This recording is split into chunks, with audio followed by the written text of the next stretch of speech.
시장 골목 백반집에 매일 같은 시간 허름한 옷차림의 소년이 찾아왔습니다. 주문은 늘 같았어요. 도시락 50개. 석 달 동안 하루도 빠지지 않던 어느 날 소년이 낸 지폐 한 장에서 사장님은 네 글자를 발견합니다. 살려주세요. 그날 밤 사장님은 가게 문을 닫고 경찰서로 뛰어가는데요. 본 영상은 감동적인 사연을 가상으로 표현한 작품입니다. 무료로 할 수 있는 구독과 좋아요를 눌러주시면 영상을 만드는데 힘이 됩니다. 시작하기 전에 어느 지역에서 듣고 계신지 댓글로 알려주시면 그곳으로 행복을 보내드리겠습니다. 이야기 시작하겠습니다. 안녕하세요. 저는 김정숙이라고 합니다. 올해 나이 52, 서울 변두리 시장 골목에서 작은 백반집을 운영하고 있어요. 그런데 말이에요. 저는 지금 경찰서에 앉아 있습니다. 제 손에는 구겨진 10,000원짜리 지폐 한 장이 쥐어져 있어요. 이 지폐에는 볼펜으로 갈겨 쓴 네 글자가 적혀 있습니다. 살려주세요. 이 네 글자가 제 인생을 송두리째 뒤집어 놓을 줄은 1시간 전까지만 해도 몰랐어요. 이 이야기를 처음부터 해드릴게요. 저의 백반집은 시장 골목 끝자락에 있어요. 간판도 허름하고 테이블도 4개뿐인 작은 식당입니다. 메뉴는 딱 하나 5,000원짜리 백반이에요. 된장찌개에 나물 서너 가지, 김치, 그리고 밥 한 공기. 특별할 것 없는 밥이지만 저는 이 밥을 20년 넘게 짓고 있어요. 새벽 5시에 일어나 쌀을 씻고 국을 끓이고 나물을 무쳐서 아침 7시에 문을 엽니다. 시장 상인분들이 하나둘 들어오시면 그때부터 하루가 시작되는 거예요. 제 단골 손님은 대부분 이 시장에서 일하시는 분들이에요. 과일 가게 아저씨, 생선 가게 아주머니, 철물점 할아버지까지. 혼자 오셔서 말없이 밥을 드시는 분들도 많아요. 저는 그분들에게 밥 한 공기를 더 퍼드리면서 이게 제가 할 수 있는 전부라고 생각하며 살아왔습니다. 제 인생이 평탄하기만 했던 건 아니에요. 15년 전 저는 아들을 잃었습니다. 2살이었어요. 시장에서 장사하는 동안 잠깐 한눈판 사이에 아이가 사라졌어요. 경찰에 신고하고 전단지를 붙이고 텔레비전에 나가서 울며 호소도 했지만 아이는 끝내 찾지 못했습니다. 실종이라는 단어가 제 인생의 가장 무거운 짐이 되었어요. 남편은 아이를 잃은 충격으로 건강이 나빠져 몇 해 뒤 세상을 떠났고 저 혼자 남았습니다. 백반집을 계속한 건 밥을 지어야 살 수 있었기 때문이에요. 슬퍼할 틈이 없었다고 하면 거짓말이지만 손을 멈추면 무너질 것 같아서 쉬지 않고 움직였어요. 새벽에 쌀을 씻으면서 울고 국을 끓이면서 울고 그래도 손님에게 밥을 내어드릴 때만큼은 웃었습니다. 그게 저의 20년이었어요. 석 달 전 그 소년이 처음 가게에 나타났습니다. 오후 2시쯤이었어요. 점심 장사가 끝나고 설거지를 하고 있는데 문이 열리며 한 아이가 들어왔어요. 17쯤 되어 보이는 남자아이였는데 첫인상이 강렬했어요. 옷이 너무 허름했거든요. 낡은 점퍼에 무릎이 해진 바지, 운동화는 밑창이 닳아 거의 맨발이나 다름없었습니다. 얼굴은 야위어 있었고 눈 밑에 그늘이 짙게 드리워져 있었어요. 하지만 가장 눈에 띄는 건 눈빛이었습니다. 경계하는 눈이었어요. 마치 언제든 도망칠 준비가 되어 있는 것 같은 불안하고 날카로운 눈이었습니다. 소년이 카운터 앞에 서서 말했어요. 목소리가 작고 빨랐습니다. 도시락 50개요. 저는 잘못 들은 줄 알았어요. 50개요? 다시 물었더니 소년은 같은 말을 반복했습니다. 도시락 50개 포장으로요. 그러면서 현금 뭉치를 카운터 위에 올려놓았어요. 10,000원짜리와 5,000원짜리가 섞인 두툼한 뭉치였습니다. 이상했어요. 17짜리 아이가 도시락 50개를 살 이유가 뭘까? 학교 행사인가 단체 주문인가 생각했지만 이 아이의 차림새는 그런 것과 거리가 멀어 보였거든요. 하지만 저는 장사하는 사람이니까 일단 주문을 받았어요. 밥을 새로 짓고 반찬을 담아 50개의 도시락을 싸는데 2시간이 넘게 걸렸습니다. 도시락이 다 준비되자 소녀는 커다란 보따리에 담아등해졌어요. 50개의 도시락 무게가 상당할 텐데 야윈 어깨가 위태롭게 기울었지만 소녀는 아무 말 없이 가게를 나갔습니다.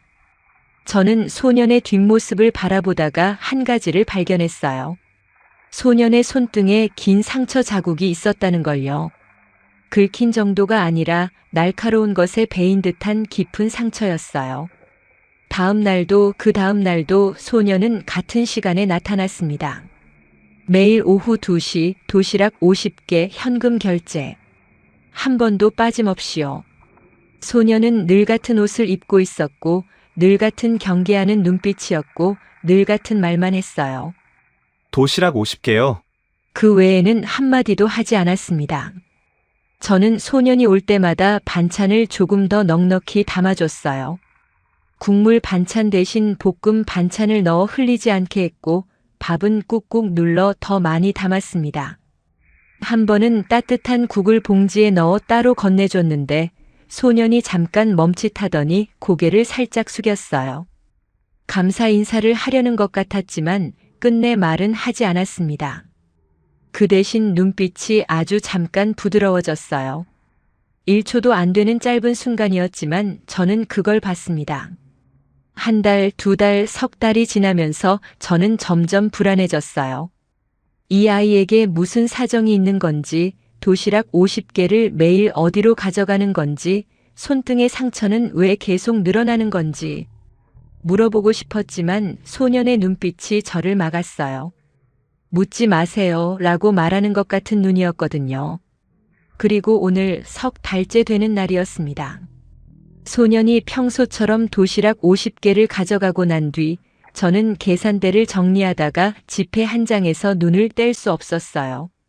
10,000원짜리 지폐의 가장자리 여백 부분에 파란 볼펜으로 뭔가가 적혀 있었거든요. 처음에는 낙서인 줄 알았어요. 하지만 자세히 보니 글씨였습니다. 흔들리는 손으로 급하게 쓴 것 같은 삐뚤빼뚤한 4글자. 살려주세요.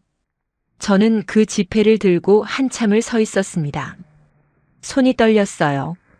이 글씨를 쓴 사람이 소년인지 다른 누군가인지는 알 수 없었지만 이 4글자가 장난이 아니라는 건 느낌으로 알 수 있었어요. 석 달 동안 매일 경계하는 눈으로 도시락을 사가던 그 소년의 얼굴이 떠올랐습니다. 야윈 얼굴, 상처투성이 손등, 그리고 한 번도 웃지 않았던 입. 저는 가게 문을 닫고 경찰서로 뛰어갔어요. 숨이 찼지만 멈출 수 없었습니다. 경찰서에 도착해서 지폐를 내밀며 말했어요. 이 아이를 도와주셔야 할 것 같다고요. 지금 저는 이 차가운 의자에 앉아 경찰분의 질문에 대답하고 있습니다. 소년이 어떻게 생겼는지, 몇 시에 오는지, 어느 쪽으로 가는지를 말하고 있어요.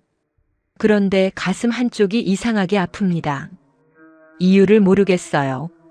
그냥 그 아이의 야윈 어깨에 도시락 보따리가 올려져 있던 모습이 자꾸 떠올라서 자꾸만 눈물이 나려고 해요.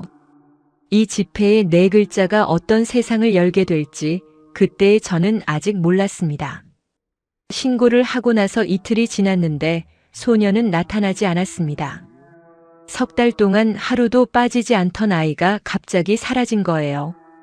오후 2시가 되면 저는 가게 문 쪽을 바라봤어요. 2시 10분, 2시 반, 3시. 문은 열리지 않았습니다. 경찰에서 연락이 왔어요. 지폐만으로는 수사가 어렵다고 소년의 신원을 확인할 수 있는 정보가 더 필요하다고 했습니다. 이름도 전화번호도 사는 곳도 모르는 아이를 어떻게 찾느냐고요. 저는 경찰분에게 매달렸어요. 그 아이가 위험할 수 있다고 살려달라는 글을 쓰는 아이를 그냥 놔두면 안 된다고요. 하지만 경찰은 좀 더 기다려보자는 말만 되풀이했습니다. 셋째 날 밤 저는 가게 불을 끄고도 한참 동안 앉아 있었어요. 계산대 위에 그 지폐를 올려놓고 바라봤습니다. 살려주세요. 이 4글자를 쓸 때 이 아이의 손이 얼마나 떨렸을까? 지폐에 글씨를 쓴다는 건 다른 방법이 없었다는 뜻이잖아요. 전화도 편지도 인터넷도 쓸 수 없는 상황에서 돈에 글씨를 새겨 누군가 봐주기를 바란 거예요. 석 달 동안 매일 도시락 값을 치르면서 그중 한 장이라도 제 눈에 띄기를 기도했던 거겠죠. 석 달이나 걸렸어요. 제가 석 달 동안이나 그 글씨를 못 본 거예요. 그 생각에 가슴이 무너지는 것 같았습니다. 저는 다음 날부터 직접 움직이기로 했어요. 경찰이 못 찾는다면 제가 찾아야죠. 백반집 아줌마가 뭘 할 수 있겠느냐고 생각하실 수도 있지만 저에게는 한 가지 단서가 있었어요. 소년이 도시락을 가지고 가는 방향이요. 석 달 동안 매일 같은 시간에 와서 같은 방향으로 걸어갔거든요. 시장 골목을 나가서 왼쪽으로 큰 길을 건너 버스 정류장 쪽으로요. 저는 그 길을 따라 걸었습니다. 버스 정류장에서 어떤 버스를 탔는지 기억을 더듬었어요. 한 번은 소년이 나간 뒤 가게 앞에서 방향을 확인하려고 따라 나갔던 적이 있었거든요. 그때 소년은 외곽으로 가는 버스에 올라탔어요. 저도 같은 노선 버스를 탔습니다.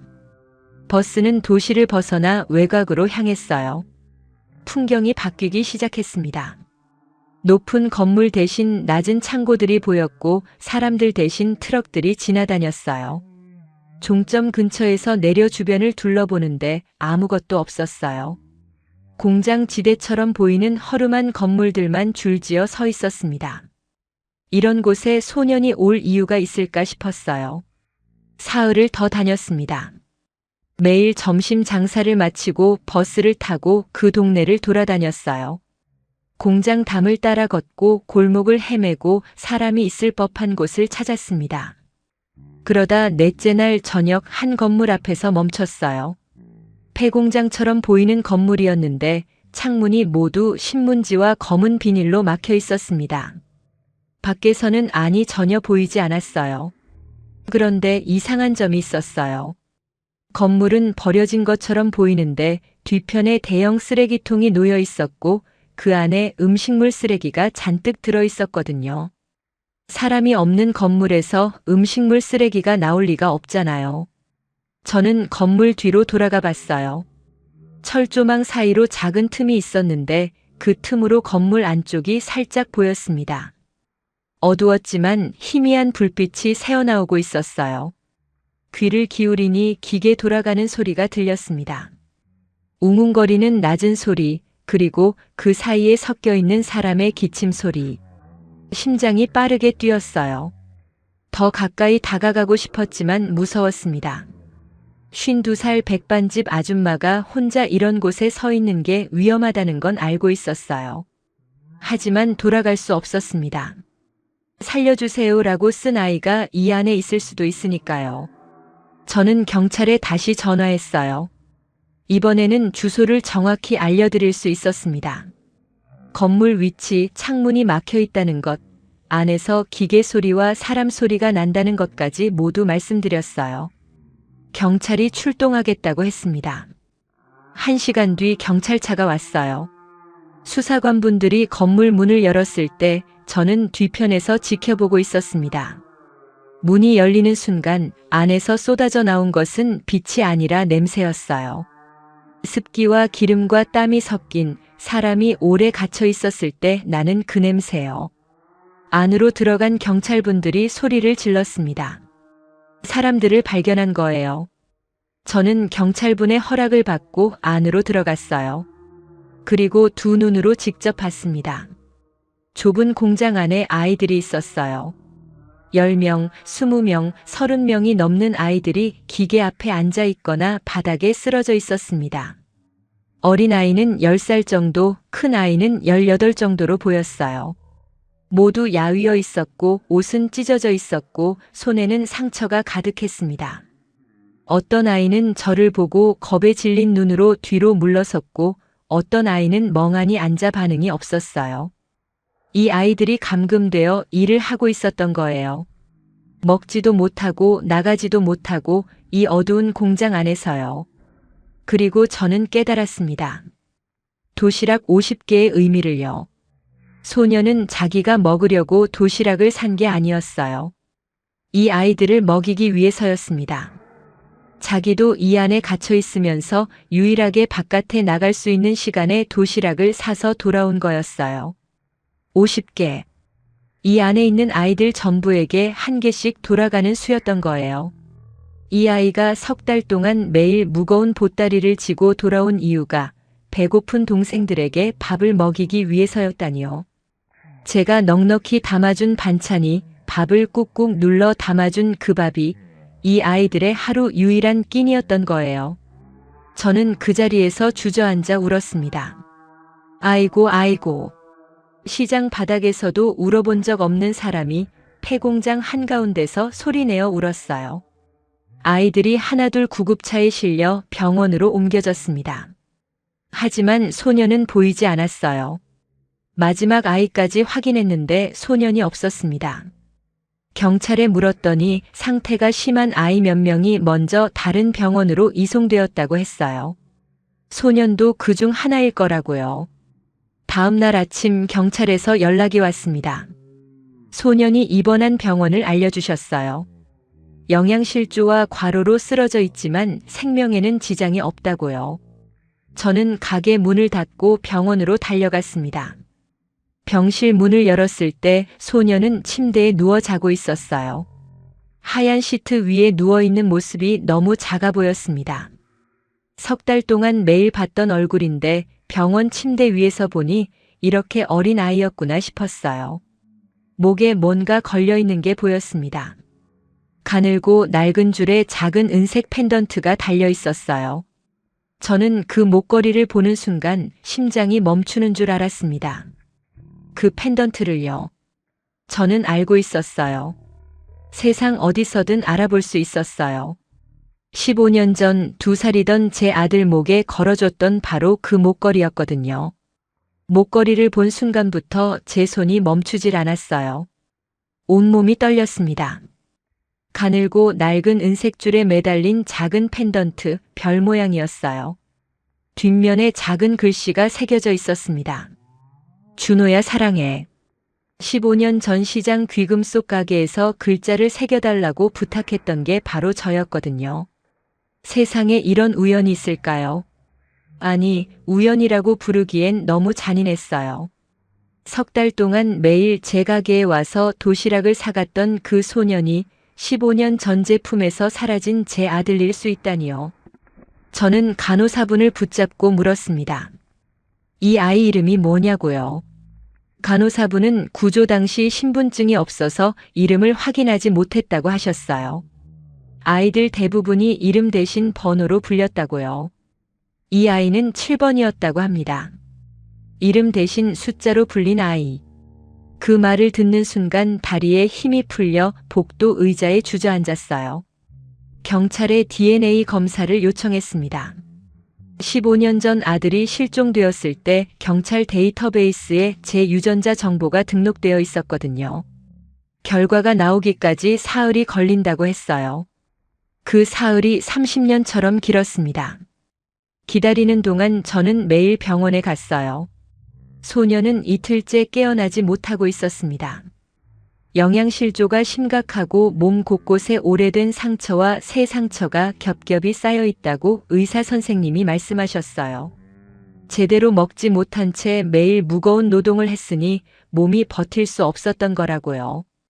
저는 침대 옆에 앉아 소년의 얼굴을 들여다봤습니다. 자고 있는 얼굴을 한참 바라보면 희미하게 뭔가가 보이는 것 같았어요. 눈 사이의 간격, 이마의 선, 입술 모양. 2살 때 아이의 얼굴을 15년이 지난 지금 알아볼 수 있느냐고 물으신다면 솔직히 확신할 수는 없었어요. 하지만 이상하게도 이 아이의 잠든 얼굴을 보고 있으면 가슴 한가운데가 뜨거워지는 걸 느꼈습니다. 엄마의 몸은 머리보다 먼저 아는 게 있는 것 같아요.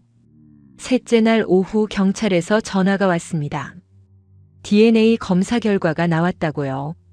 저는 전화기를 잡은 손이 너무 떨려서 두 손으로 꽉 쥐어야 했어요. 일치합니다. 검사 대상 소녀는 15년 전 실종 신고된 김준호와 유전자가 일치합니다. 저는 전화기를 떨어뜨렸어요. 병원 복도 바닥에 전화기가 떨어지는 소리가 멀리서 들리는 것 같았습니다. 다리가 풀려 벽을 짚고 천천히 미끄러지듯 바닥에 앉았어요. 소리가 나지 않는 울음이었습니다. 입을 벌리고 있는데 아무 소리도 안 나왔어요. 15년 동안 매일 밤 꿈꿔왔던 순간이 현실이 된 건데 기쁨보다 먼저 온 건 죄책감이었습니다. 이 아이가 석 달 동안 제 가게에 왔어요. 매일 오후 2시에 와서 제 앞에 서서 도시락 50개요 하고 말했어요. 저는 그 아이의 얼굴을 석 달 동안 매일 봤으면서 알아보지 못했어요. 내 아들을요. 내가 낳은 아이를요. 물론 2살 때 사라진 아이가 17이 되어 나타났으니 알아보기 어려운 게 당연하다는 걸 머리로는 알아요. 하지만 엄마잖아요. 엄마가 자기 아이를 못 알아보다니. 그 사실이 칼로 가슴을 베는 것보다 더 아팠어요. 소년이, 아니 준호가 깨어난 건 그 다음 날 아침이었어요. 제가 침대 옆에 앉아 있는데 눈을 떴습니다. 저를 보더니 움찔했어요. 경계하는 눈이었습니다. 석 달 동안 가게에서 봤던 그 눈이요. 저는 아무 말도 하지 못했어요. 이 아이에게 뭐라고 해야 하는 건지 몰랐거든요. 내가 내 아들이야 라고 말하면 이 아이가 믿을까요? 15년 동안 엄마 없이 살아온 아이에게 갑자기 엄마라고 하면 이 아이가 받아들일 수 있을까요? 준호가 먼저 물었어요. 작은 목소리였습니다. 아이들은요? 다 괜찮아요? 깨어나자마자 한 첫 번째 말이 자기 걱정이 아니라 다른 아이들 걱정이었어요. 이 아이는 감금되어 있으면서도 자기보다 어린 아이들을 먹이기 위해 매일 도시락을 날랐고 지폐에 살려달라는 글을 몰래 적었고 발각되면 맞을 걸 알면서도 멈추지 않았어요. 17살짜리가 50명의 아이들을 지키고 있었던 겁니다. 저는 괜찮다고 다 병원에 있다고 대답했어요. 준호의 표정이 살짝 풀렸습니다. 그게 석 달 동안 처음 본 이 아이의 편안한 얼굴이었어요. 사회복지사 최미라 선생님이 병원으로 찾아와 사건 경위를 설명해 주셨습니다. 그리고 제가 알아야 할 이야기들을 조심스럽게 전해 주셨어요. 준호는 2살 때 납치되어 이 조직에 팔려갔다고 합니다. 처음에는 구걸에 이용되었고 좀 더 크면서부터는 공장에서 일을 시켰다고요. 학교는 한 번도 가본 적이 없었고 이름 대신 번호로 불렸으며 도망치려다 잡힐 때마다 맞았다고 했습니다. 손등의 상처가 그 흔적이었어요. 이 아이가 겪은 15년을 듣는 동안 저는 울지 않으려 이를 악물었어요. 이 아이 앞에서 무너지면 안 된다고 생각했거든요. 하지만 미라 선생님이 한 가지를 더 알려주셨을 때 저는 참을 수 없었습니다.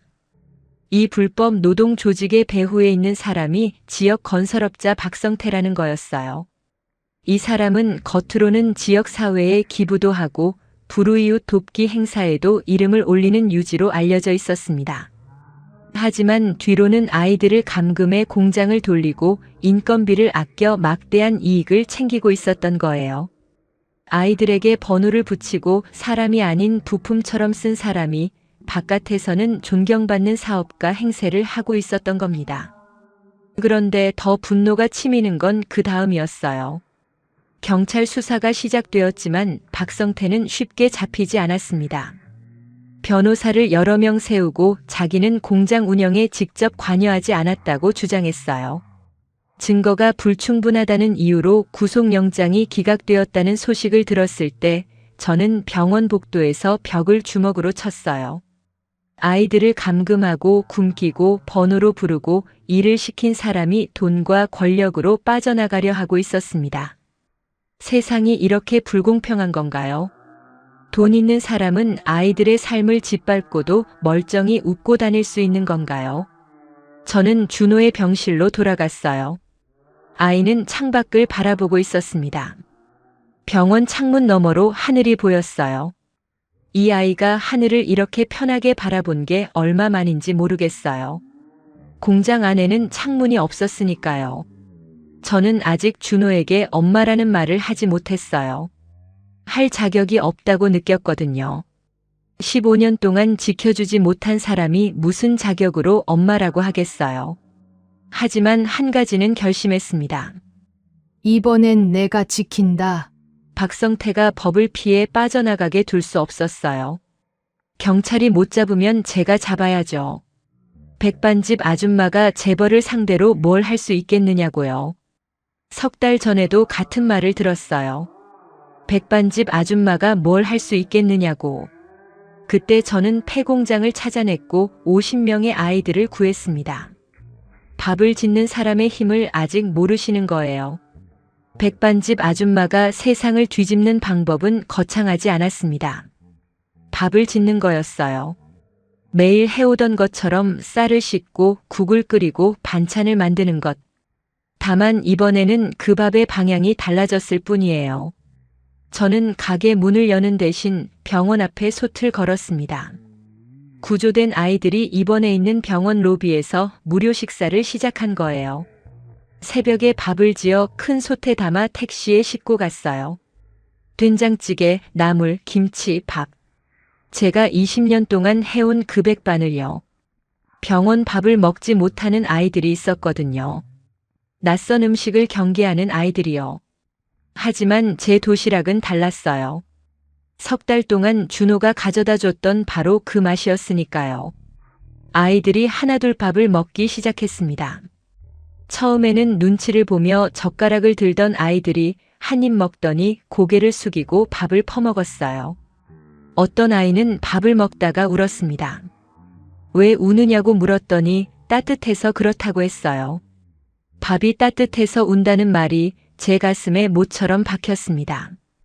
제가 매일 병원에 밥을 가져간다는 소문이 시장에 퍼졌어요. 처음에는 그냥 그러려니 하던 상인분들이 아이들의 사연을 알게 되면서 하나둘 움직이기 시작했습니다. 과일 가게 아저씨가 과일을 한 상자 보내셨고 반찬 가게 아주머니가 밑반찬을 만들어 오셨어요. 떡집 할머니가 아이들 간식이라며 떡을 쪄 가져오셨고 정육점 사장님이 고기를 내주셨습니다. 시장 사람들이 모이기 시작한 거예요.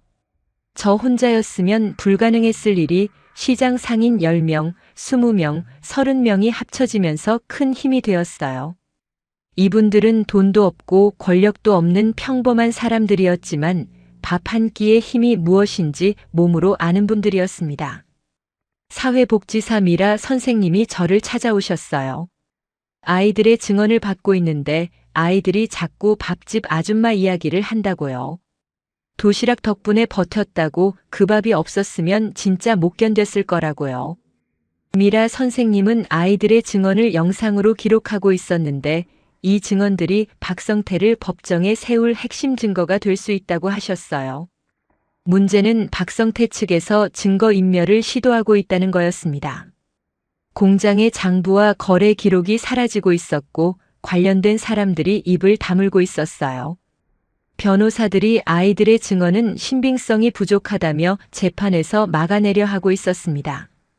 저는 미라 선생님과 함께 다른 방법을 찾았어요. 아이들의 증언 영상, 제가 석 달간 모았던 도시락 판매 기록과 집회 사진, 공장에서 나온 물건들, 그리고 아이들의 몸에 남은 상처 기록을 모았습니다. 혼자서는 만들 수 없는 증거 묶음이었지만 시장 사람들이 도와주었어요. 컴퓨터를 다룰 줄 아는 문구점 아들이 영상을 편집해 주었고 인쇄소 사장님이 자료를 인쇄해 주셨어요. 이 자료를 언론에 보냈습니다. 시민단체에도 보냈어요. 처음에는 반응이 없었습니다. 작은 시장 백반집 아줌마가 보낸 자료를 누가 관심 있게 보겠어요. 하지만 포기하지 않았어요. 매일 전화했고 매일 메일을 보냈고 직접 방송국을 찾아가기도 했습니다. 결국 한 기자분이 관심을 보여주셨어요. 아이들의 증언 영상을 보신 뒤 이건 세상에 알려야 한다고 하셨습니다. 보도가 나간 건 그로부터 일주일 뒤였어요. 뉴스에 아이들의 이야기가 방송되는 걸 가게 텔레비전으로 봤을 때 시장 상인분들이 다 같이 모여서 화면을 바라봤습니다. 화면 속에서 아이들의 증언이 나올 때 가게 안이 조용해졌어요. 아무도 말하지 않았지만 다들 같은 마음이었을 거예요. 보도가 나가자 세상이 움직였습니다. 시민들이 분노했고 온라인에 글이 쏟아졌고 정치인들이 목소리를 냈어요. 검찰이 재수사에 착수했고 이번에는 증거가 충분했습니다. 아이들의 증언, 장부 사본, 통화 기록, 그리고 무엇보다 온 나라가 지켜보고 있다는 사실이 가장 큰 증거였어요. 박성태는 결국 법정에 섰습니다. 저도 증인석에 섰어요. 법정에 들어갈 때 다리가 떨렸습니다. 이런 곳에 서보는 건 처음이었거든요. 판사님이 질문하셨어요. 소년과 어떤 관계인지, 어떻게 사건을 알게 되었는지를요. 저는 떨리는 목소리로 대답했습니다. 그리고 마지막에 이 한마디를 했어요. 밥은 사람을 살리려고 있는 겁니다. 방청석이 조용해졌어요. 판사님도 잠깐 멈추셨습니다. 거창한 말이 아니었어요. 백반집에서 20년 동안 밥을 지어온 사람이 할 수 있는 가장 진실한 말이었습니다. 밥이란 게 그런 거잖아요. 배고픈 사람을 살리고 외로운 사람을 달래고 힘든 사람을 일으켜 세우는 거요. 그런데 그 밥을 먹지 못하게 막고 아이들을 굶기고 사람을 번호로 부르는 건 사람이 할 짓이 아니잖아요. 재판은 길었지만 결과는 분명했습니다. 박성태는 아동 착취와 감금, 노동 강요 등의 혐의로 중형을 선고받았어요. 관련된 사람들도 줄줄이 법의 심판을 받았습니다. 아이들의 이름이 하나씩 돌아왔어요. 번호가 아닌 이름으로요. 재판이 끝난 날 저녁 저는 가게로 돌아왔습니다. 문을 열고 부엌에 서니 그제야 다리 힘이 풀렸어요. 조리대에 손을 짚고 한참을 서 있었습니다. 쌀통을 열었어요. 내일 아침에도 밥을 지어야 하니까요. 그때 가게 문이 열리는 소리가 났어요. 고개를 돌리니 준호가 서 있었습니다. 퇴원한 뒤 보호시설에 있던 아이가 제 가게를 찾아온 거였어요. 석 달 전처럼 허름한 옷이 아니라 깨끗한 옷을 입고 있었지만 경계하는 눈빛은 아직 남아 있었어요. 준호가 카운터 앞에 섰습니다. 석 달 전과 같은 자리였어요. 하지만 이번에는 도시락 50개여가 아니었어요. 준호가 조용히 말했습니다. 저 여기서 일할 수 있을까요? 저는 그 한마디를 듣고 한참 동안 준호를 바라봤어요. 이 아이에게 아직 엄마라고 말하지 못했습니다. 할 자격이 있는지 아직 모르겠어요. 하지만 이 아이가 제 곁에 있고 싶다는 뜻을, 밥 짓는 곳에서 함께 있고 싶다는 뜻을 전해온 거잖아요. 저는 고개를 끄덕이고 앞치마 하나를 꺼내 건네줬습니다. 준호가 어색하게 앞치마를 두르는 걸 보면서 눈물이 차올랐지만 참았어요. 이 아이 앞에서 또 울면 안 될 것 같았거든요. 다음 날 아침 저와 준호는 나란히 부엌에 섰습니다. 쌀을 씻고 국을 끓이고 반찬을 만들었어요. 준호는 서툴렀지만 열심히 따라했어요. 제가 쌀을 씻는 모습을 옆에서 지켜보다가 똑같이 따라하더라고요. 그 모습이 2살 때 제 옆에서 물장난 치던 모습과 겹쳐 보여서 숨이 막힐 뻔했어요. 도시락을 포장하는 시간이 됐습니다. 이번에는 구조된 아이들에게 보내는 도시락이었어요. 준호가 도시락 뚜껑을 닫다가 멈추더니 주방 서랍에서 매직펜을 하나 꺼냈습니다. 그리고 도시락 뚜껑 위에 천천히 글씨를 썼어요. 잘 먹겠습니다, 엄마. 저는 그 글씨를 보고 주방 한가운데서 주저앉았어요. 이번에는 참지 않았습니다. 소리내어 평생 모아둔 눈물을 다 쏟아내듯 울었어요. 준호가 알고 있었던 거예요. 자기가 누구인지를요. 목걸이를 간직한 이유도, 제 가게를 찾아온 이유도, 석 달 동안 매일 온 이유도. 이 아이는 엄마를 찾고 있었던 거였어요. 준호가 서툴게 제 등을 두드려줬어요. 2살 때 제가 이 아이 등을 토닥이던 것처럼 17살 아들이 52살 엄마의 등을 토닥이고 있었습니다. 백반집 주방에 아침 햇살이 들어오고 있었어요. 솥에서 밥 짓는 김이 모락모락 피어올랐습니다. 15년 만에 엄마와 아들이 같은 부엌에 서서 같은 밥을 짓고 있었어요. 밥은 사람을 살리려고 있는 거라고 했잖아요. 그 말이 맞았어요. 밥이 제 아들을 살렸고 50명의 아이들을 살렸고 그리고 저를 살렸습니다.